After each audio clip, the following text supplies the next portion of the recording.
छत्रपती शिवाजी महाराज की जय भवानी, जय शिवाजी, जय श्रीराम।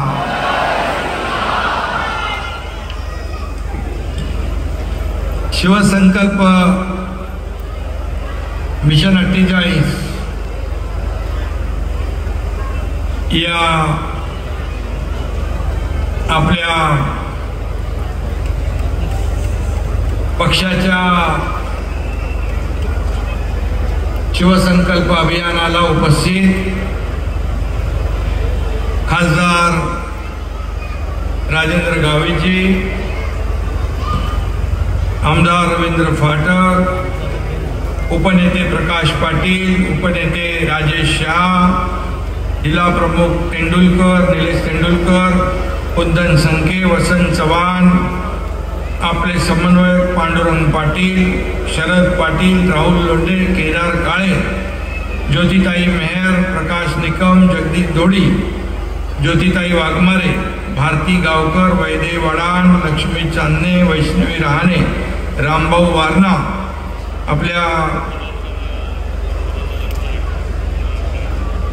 उपनेते आपले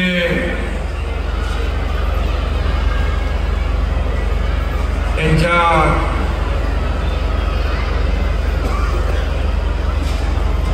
आणि श्रमजीवीचे देखील काही विषय होते, तेही निवेदन द्यायला विवेक भाऊंच्या आपली मुलगी आली आहे, त्यांचे कार्यकर्ते आलेत, त्यांचेही मी मनापासून स्वागत करतो। आणि अतिशय कमी वेळेमध्ये आपल्याला सूचना केल्यानंतर एवढ्या मोठ्या संख्येने आपण या शिवसंकल्प अभियानाला कार्यकर्ते एवढ्या मोठ्या संख्येने उपस्थित झालात, त्याबद्दल आपल्याला मनापासून धन्यवाद देतो। तर म्हणजे हे कार्यकर्त्यांचा मेळावा आहे। एवढे कार्यकर्ते जर मनापासून रस्त्यावर लोकसभेच्या निवडणुकीत उतरले तर समोरच्यांचं डिपॉझिट फुल झाल्याशिवाय राहणार नाही।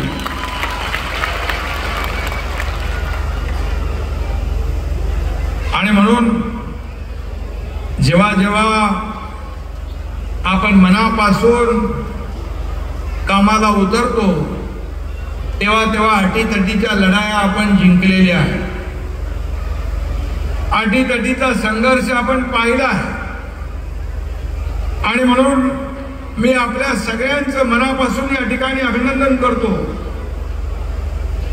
आणि एवढ्या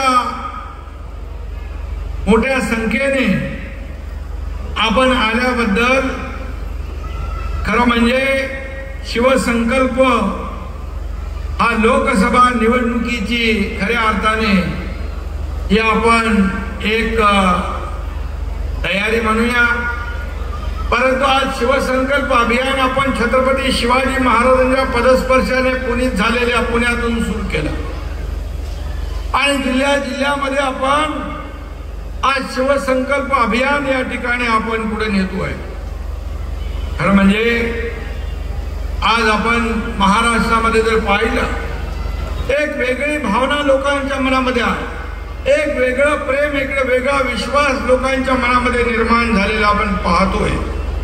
सर्व सरकारच्या योजना आपण पाहतोय आणि त्यामुळे एवढ्या सगळ्या मोठ्या संख्येने तुम्ही माझ्यावर, माझ्या सहकाऱ्यांवर आणि आपल्या सरकारवर विश्वास ठेवला आणि माझ्या पाठीशी उभे राहिला, त्याबद्दल आपल्याला मनापासून मी धन्यवाद देतो, मनापासून आपले आभार मानतो। मगाशी कोणी जय श्रीरामच्या घोषणा इकडे देत होते। अयोध्येतील राम मंदिराचं 22 जानेवारीला प्राण प्रतिष्ठापना झाली आणि या सोहळ्यासाठी भक्तांना तांदळाच्या अक्षतांचं वाटप काहीतरी केलं होतं, बरोबर ना? अक्षता तांदळाच्या, त्या पण वाडा कोलम होता, आपल्या इकडचंच आहे आणि म्हणून त्याच्यात देखील तुमचं योगदान राम मंदिराच्या याच्यात आहे। आज त्याला लाकूड गेलेलं आपल्या चंद्रपूर मधून गेलेलं आहे. हे मोठं योगदान आहे. त्या काळामध्ये आपण पाहिलेलं आहे बाळासाहेबांचं योगदान. बाळासाहेबांचं ज्या राम मंदिराशी असलेला जिव्हाळा, ठाण्यामधून धर्मवीर आनंद दिघे साहेबांनी त्या काळात 400 चांदीची वीट दिली होती. त्यामुळे ठाणं तेव्हा एकच होतं. आणि धर्मवीर आनंद दिघे साहेबांचा पालघर जिल्ह्यावर देखील, म्हणजे अख्ख्या ठाणे जिल्हा म्हणजे पालघरही होता त्यावेळेस, एक वेगळं प्रेम, वेगळं नातं, वेगळा जिव्हाळा धर्मवीर आनंद दिघे साहेबांच्या मनामध्ये या पालघर वासियांच्या बद्दल होता. आपण सिनेमामध्ये पाहिलं असेल की पालघर जिल्ह्यातल्या गावागावामध्ये दिघे साहेबांनी पायाला भिंगरी लावून संघटना वाढवली, मोठी केली. आणि म्हणून आज आपण पाहतोय की ठाणे आणि पालघर जिल्हा दोन असले तरी सुद्धा त्याची नाळ एकच आहे, शिवसेनेची जुळलेली आहे, शिवसेनेची जुळलेली आहे. आणि म्हणून खरं म्हणजे मगाशी म्हणाल वाडा कोलम, अशाच पद्धतीने लोकसभेच्या विजयाच्या अक्षताई महायुतीच्याच मांडवामध्ये पडल्या पाहिजेत, असा शिवसंकल्प करण्यासाठी आज आपण इथे जमलेलो आहोत. आज आपला शिवसंकल्प आहे शिवसेना मजबूत करण्याचा, शिवसेना वाढवण्याचा. त्याचबरोबर आपला शिवसंकल्प आहे बाळासाहेबांची तत्व, त्यांचे विचार पुढे नेण्याचा, जीवापाड जपण्याचा हा शिवसंकल्प आपला आहे. आपला शिवसंकल्प आहे हिंदुत्वाची शान राखण्याचा आणि मान वाढवण्याचा. त्याचबरोबर आपला शिवसंकल्प आहे राज्याच्या प्रगतीचा आणि राज्याच्या समृद्धीचा. त्याचबरोबर आपला शिवसंकल्प आहे या देशाचे प्रधानमंत्री नरेंद्र मोदीजी यांना पुन्हा प्रधानमंत्री करण्याचा.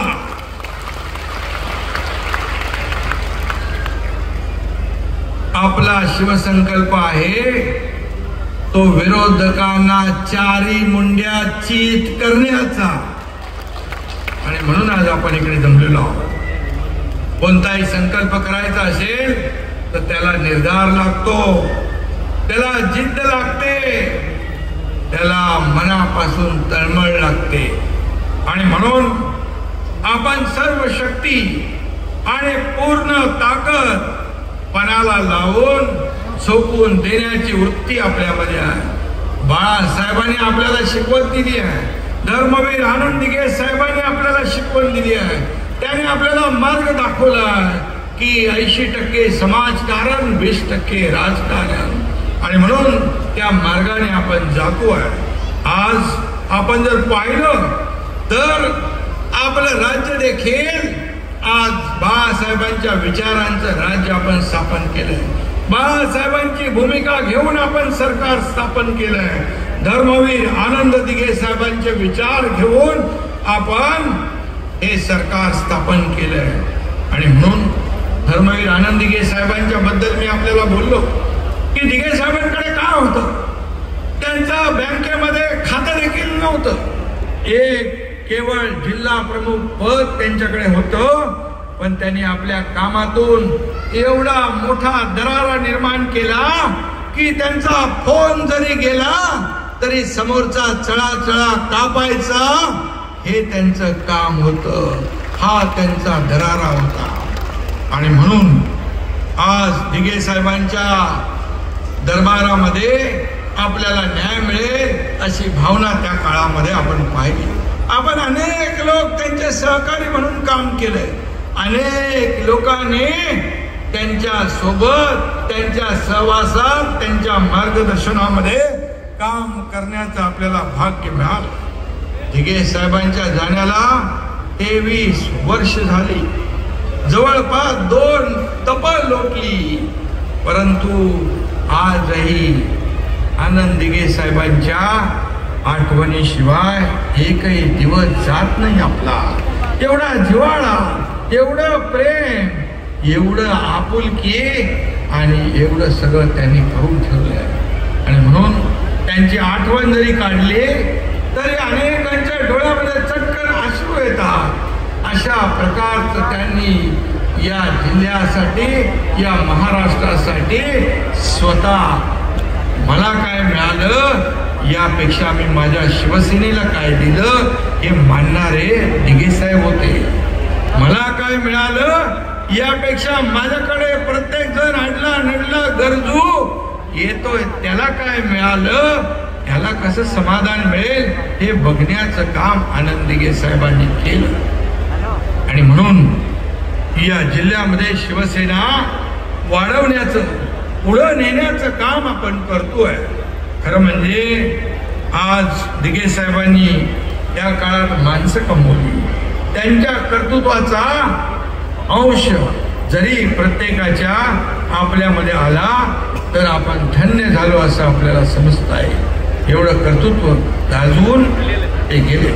बाळासाहेबांचा शब्द आला, फरमान आलं, आदेश आला, शिवसेनेचा आदेश आला की त्याचं तंतोतंत पालन करायचं एवढंच दिघे साहेबांना माहीत होतं। आणि म्हणून मला दिघे साहेबांबद्दल आणखी आपल्याला काही सांगण्याची आवश्यकता वाटत नाही। आणि म्हणून सत्ता येते, सत्ता जाते, पुन्हा येते, पण आपण लोकांसाठी जे काम करू ते त्यांच्या कायम स्मरणामध्ये राहील अशा प्रकारचं काम आपल्याला करायचं आहे। जेव्हा आपण सत्तेत असतो त्यावेळेस सत्तेचा वापर सर्वसामान्य माणसाला झाला पाहिजे। सर्वसामान्य माणसाच्या आयुष्यामध्ये चांगले दिवस आले पाहिजे अशा प्रकारचा सत्तेचा वापर सत्ताधाऱ्यांनी केला पाहिजे। एखाद्या वेळेस कायम सत्ता नसते, परंतु जेव्हा ती व्यक्ती सत्तेत नसते त्यावेळेस जाणारा येणारा सर्वसामान्य माणूस त्याच्याकडे तोंड वाकडं करून पाठ मरून जाता कामा नये। तिथं उभा राहून त्याला विचारलं पाहिजे काय बाबा कसं काय। आणि जर आपण चुकीचं काम केलं तर तो विचार करतो सत्ता होती तेव्हा खूप डोक्यात हवा होती, मस्ती होती, आणि अशा प्रकारची जी वागणूक आहे या अशा प्रकारची वागणूक समोरच्याकडून आपल्याला अपेक्षित असेल तर आपल्याला जे जे काही सत्ताधारी असतील, जी काही आपल्याकडे पदं असतील, मग कोणी मी मुख्यमंत्री म्हणून असो, मंत्री म्हणून असो, खासदार म्हणून असो, आमदार म्हणून असो, महापौर असो, जिल्हाध्यक्ष असो, जिल्हा परिषद अध्यक्ष असो, नगराध्यक्ष असो, अगदी साधा आपला कार्यकर्ता शाखा प्रमुख जरी असो।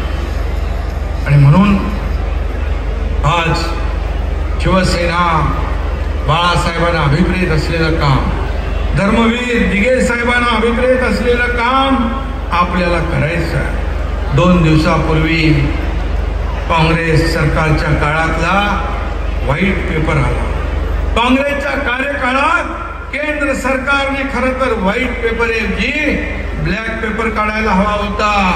अशा प्रकारचे काळे कारनामे त्या काळात झाले। भ्रष्टाचार, काळी कृत्य, काळा बाजार, काळा पैसा हे सगळं त्याचा कळस गाठला होता। आणि या भ्रष्टाचारी आणि याच हिंदुत्व विरोधी लोकांच्या मांडीवर बसून काही जणांनी स्वतःच काय करून घेतलं तेही आपल्याला माहित, स्वतःच तोंडही काळं करून घेतलं। आणि म्हणून शिवसेनेला बाळासाहेबांच्या हिंदुत्ववादी विचारांना काळीमा फासण्याचा ज्यांचा प्रयत्न होता, पण आपण काँग्रेसच्या दावणीला बांधलेली शिवसेना सोडवण्याचं काम केलं। धनुष्यबाण गहाण टाकलेला सोडवण्याचं काम केलं। आज आपल्याला माहित आहे की अनेक लोक रोज आपल्यावर आरोप करतायत, प्रत्यारोप करतायत। आज 50 आमदार, 13 खासदार, विधान परिषदेतले आमदार, जिल्हा परिषदेचे अध्यक्ष, जिल्हा परिषद सदस्य, हजारो शेकडो लोकप्रतिनिधी, जिल्हाध्यक्ष, आज महिला भगिनी एवढ्या मोठ्या संख्येने इकडे आल्या त्या काय येतात, एक विश्वास दाखवून येतात। गेला की तो गद्दा, गेला की त्यांनी खोके घेतले। अरे खोके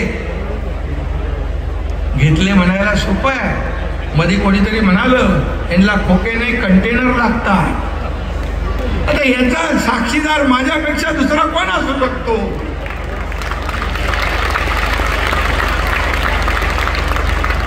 आणि म्हणून मी आपल्याला एवढंच सांगतो की आज शिवसैनिकांचा पंचप्राण असलेली शिवसेना पण आपल्याकडे आहे आणि धनुष्यबाण आपल्याकडे आहे. बाळासाहेबांची शिवसेना आणि धनुष्यबाण आज तुमच्याकडे आहे आणि त्याचमुळे त्यांना हजम होत नाही. त्यांना पोटसूळ उठलाय. कसं झालं? का झालं? ज्या संघटनेमध्ये माणसं शिल्लक नाही त्याच्याकडे पक्ष कसा राहणार? धनुष्यबाण कसा राहणार? आणि तो कायदेशीर मेरिटवर आपल्याला देण्याचा निर्णय झाला. आणि आज मी आपल्याला सांगतो की विझलेल्या मशाली कुठल्याही प्रकाश पाडू शकणार नाही. जे काही दिवे लावायचे होते त्यांनी 2.5 वर्षात दिवे लावले, तेही आपण पाहिले. सगळी कामं बंद, प्रकल्प बंद, विकास बंद, सगळं बंद. अहंकारापोटी, आपल्या अहंकारापोटी राज्याला मागे ढकलण्याचं काम त्या काळामध्ये झालं. आणि गट कमिशन आणि करप्शन ही काँग्रेसची त्रिसूत्री होती. 2.5 वर्षाच्या कारकिर्दीत यांचा देखील गट कमिशन आणि करप्शनचाच अजेंडा होता, हे देखील मला माहित आहे. आणि म्हणून आपण आरोप करताना आपल्या समोरच्याकडे एक बोट असतं पण 3 बोट आपल्याकडे असतात, याचा देखील विचार करण्याची आवश्यकता आहे. आणि म्हणून मी एवढंच सांगेन, आपल्याला निवडणुका आता जवळ आल्या आणि म्हणून या ठिकाणी जे आपल्याला जबाबदारीचं काम करायचं आहे, हे सगळे आरोप प्रत्यारोपांकडे लक्ष देऊ नका. आज आपण पाहतोय की मगाशी मी म्हणालो की जे खोक्याचा आरोप करतात त्यांना खोके नाही तर कंटेनर लागतात. हे सिद्ध कधी झालं की तुमच्या घामाचे पैसे, पक्षाचे पैसे, 50 कोटी रुपये शिवसेना आपल्याकडे आल्यानंतर शिवसेनेच्या खात्यातून मागण्याचं पाप देखील यांनी केलं. परंतु हा तुमचा एकनाथ शिंदे दिलदार आहे. मी सांगितलं तुमची संपत्ती पैसा आम्हाला नको, बाळासाहेबांचे विचार हीच आमची संपत्ती आहे, हेच आमचं ऐश्वर्य आहे. मी एका क्षणाचाही विलंब न होता 50 कोटी रुपये देण्याच्या सूचना देऊन टाकल्या. मी म्हणालो त्यांना बाळासाहेब नको, त्यांचे विचार नको, त्यांचे आचार नको, यांना फक्त पैसा पाहिजे, देऊन टाका. मला काय अधिकार आहे आमच्यावर पैसा आरोप करण्याचा?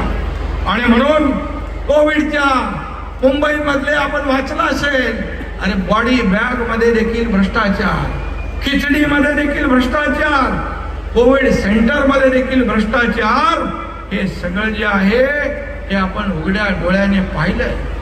आणि म्हणून भ्रष्टाचार करायचा कशामध्ये हे तरी आपण ठरवलं पाहिजे. एकीकडे माणसं मरत होती, दुसरीकडे पैसे जमवत होते, असं कुठं फिरणार हे पहा. आणि शेवटी हे कोविड मध्ये केलेलं पाप जे आहे हे समोर येणारच. त्याचं एक एक करून आपल्याला दिसतंय. आणि म्हणून या 2.5 वर्षाच्या काळामध्ये काँग्रेस देखील भ्रष्टाचार कसा करावा याचे कोचिंग क्लासेस त्यांचे त्यावेळेस होते, ते व्हाईट पेपरने दाखवून दिले आहे.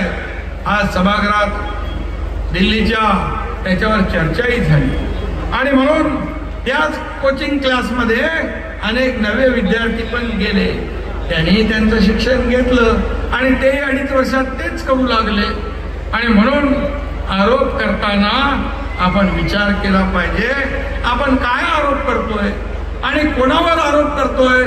या एकनाथ शिंदेने आतापर्यंत शिवसेनेसाठी खस्ता खाल्ल्यात, अंगावर केसेस घेतल्या, जेल भोगले, देण्याचंच काम केलंय, घेतलं कधीच नाही. तुमच्यावर किती केसेस आहेत, किती जेल भोगले, हे बाळासाहेबांच्या आशीर्वादाने बाळासाहेबांच्या सोबत तुम्ही आम्ही सगळ्यांनी शिवसेना मोठी केली, अनेक नेत्यांनी शिवसेना मोठी केली. त्या नेत्यांचा पान उतारा, पाय उतारा, त्यांचा अपमान करण्याचं पाप देखील आपण केलं. कुठं फेडणार आहे? आणि म्हणून आज मी एवढंच सांगतो, मी सगळं जवळून पाहिलंय, मला सगळं माहित आहे. सत्तेची आणि पैशाची भूक किती आहे ते मला माहित आहे. आणि म्हणून बोलताना भ्रष्टाचार ते आरोप करताना आपण विचार करून करा. आणि म्हणून यामध्ये काँग्रेसच्या भ्रष्टाचाराचे आकडे ऐकले की तेव्हा त्या काळात आकडी यायची. आणि म्हणून त्याच काँग्रेसच्या नावावर आकडा लावून काही जण मुख्यमंत्री नाही तर काल परवा कोणीतरी प्रधानमंत्री होण्याचं स्वप्न पाहत होतं. आता काय फेसबुक लाईव्ह प्रधानमंत्री होणार? गेल्या 2.5 वर्षामध्ये आपण मागच्या सरकारच्या वेळेत तेच केले. आणि म्हणून मी आपल्याला एवढंच सांगतो की गेल्या 50-60 वर्षामध्ये या देशामध्ये जे घडलं नाही त्या गेल्या 9-10 वर्षामध्ये या देशात नरेंद्र मोदी यांनी घडवून दाखवलंय. आपला देश पुढे नेलाय. आपल्या देशाचं नाव जगभरामध्ये मोठं होतंय. या भारताला एक अर्थव्यवस्था, मजबूत अर्थव्यवस्था प्राप्त करून देण्याचं काम केलंय. आज 10व्या क्रमांकावरून अर्थव्यवस्था 5व्या क्रमांकावर आणण्याचं काम केलंय. आपल्या देशाचं नाव जगभरात सन्मानाने, आदराने घेतलं जातंय. त्यांच्यावर देखील रोज आपण टीका करता, रोज आपण आरोप करता. परंतु देशामध्ये नाही, जगामध्ये लोकप्रियतेमध्ये नंबर 1 असलेला व्यक्ती कोण असेल तर त्यांचं नाव नरेंद्र मोदी आहे. आणि म्हणून त्यांच्यावर एकही, आज आपण पाहिलं की त्या काळामध्ये एवढे घोटाळे काँग्रेसच्या काळात झाले, परंतु 10 वर्षामध्ये आपल्या प्रधानमंत्र्यांवर एकही भ्रष्टाचाराचा डाग लागला नाही, डाग लावू शकले नाही. हे देखील एक मोठी जमेची बाजू आहे. आणि म्हणून केंद्र आणि राज्य सरकार आज मिळून काम करतंय. सर्वसामान्यांचा विकास आपण हा अजेंडा घेतलाय.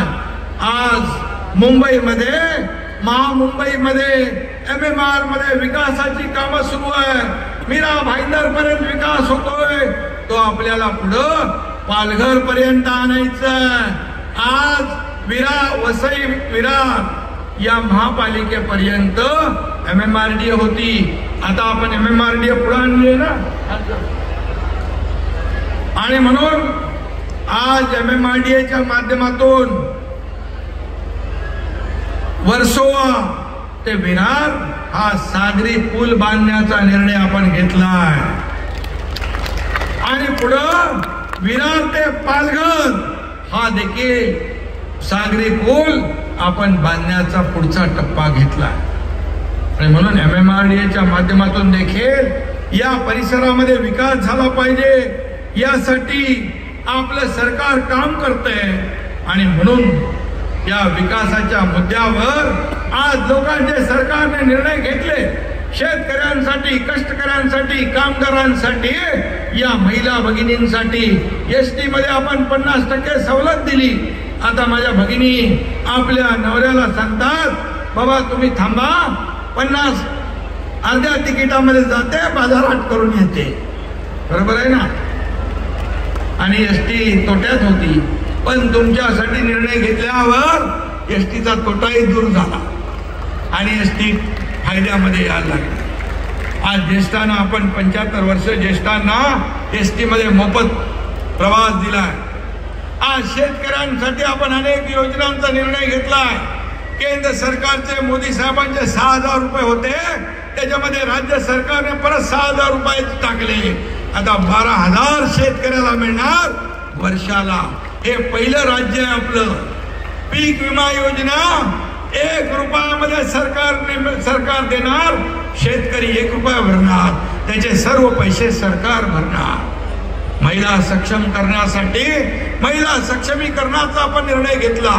लेक लाडकी लखपती मुलगी जन्माला आली 5,000, शाळेत गेली 6,000, 5वीत गेली 7,000, असं करून वयाच्या 18व्या वर्षापर्यंत 1,00,000 रुपये त्या मुलीच्या खात्यामध्ये जमा होणार, ही देखील योजना आपण केली आहे.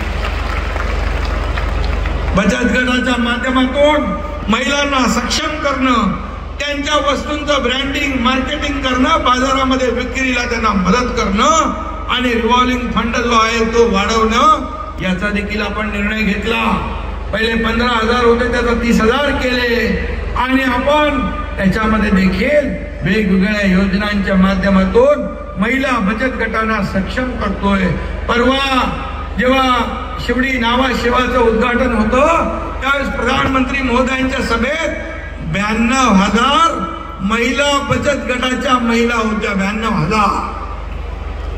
आणि म्हणून हे निर्णय जे आहेत, हे निर्णय आपण लोकांसाठी घेतोय.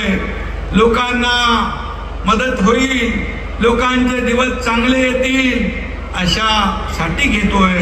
आणि म्हणून मी एवढं सांगेन की जे राज्य सरकारचं जे काम आहे, आज विकासाचं जे काम आहे, मी आपल्याला अभिमानाने सांगेन, मी गेल्या आठवड्यात 15 दिवसापूर्वी दावोसला गेलो होतो, स्वित्झर्लंडमध्ये वर्ल्ड इकॉनॉमिक फोरम मध्ये. आपल्याला अभिमानाने सांगेन, तुमच्या या मुख्यमंत्री एकनाथ शिंदेने 3,73,000 कोटीचे करारनामे केले. 3,73,000. आज लाखो लोकांना रोजगार मिळेल.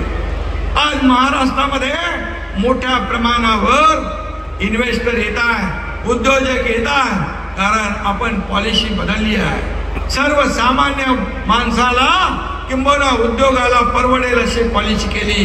सिंगल विंडो क्लिअरन्स केला, त्यांना सवलती दिल्या.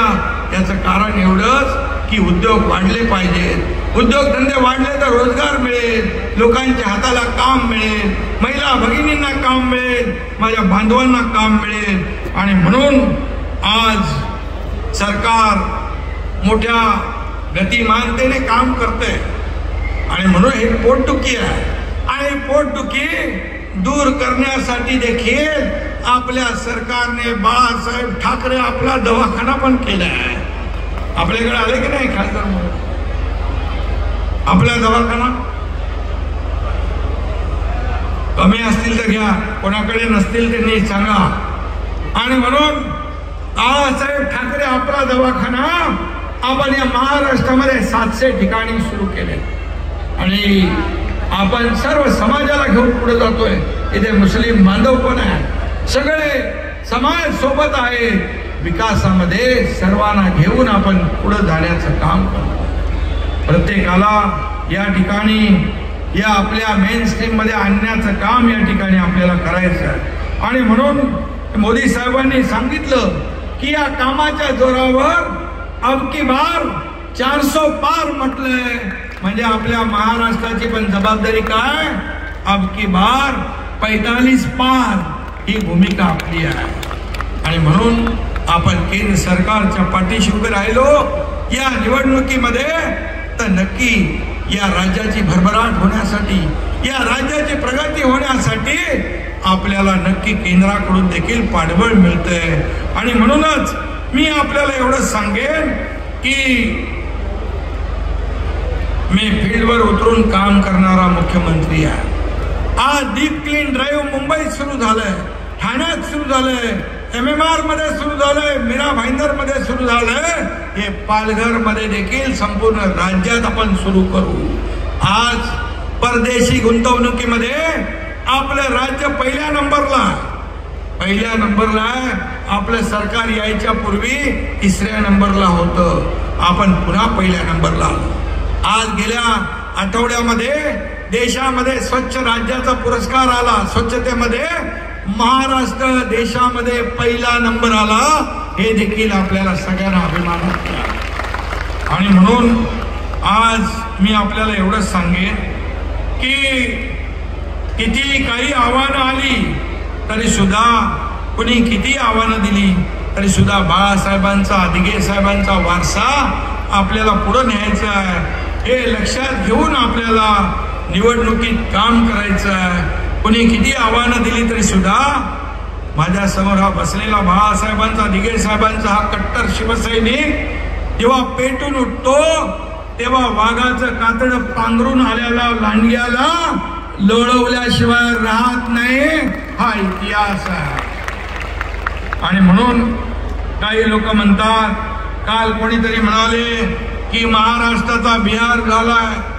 अरे बिहार जेव्हा नितीश कुमार इंडिया आघाडीमध्ये होते तेव्हा तुम्ही बिहारचं नाव काढलं नाही. कोणीतरी म्हणालं पोलिसांचे हात मोकळे ठेवा, पोलीस बंदोबस्त करतील गुंडाचा. पोलिसांचे हात मोकळे आहेत. आज गृहमंत्री समर्थ आहे, सक्षम आहे.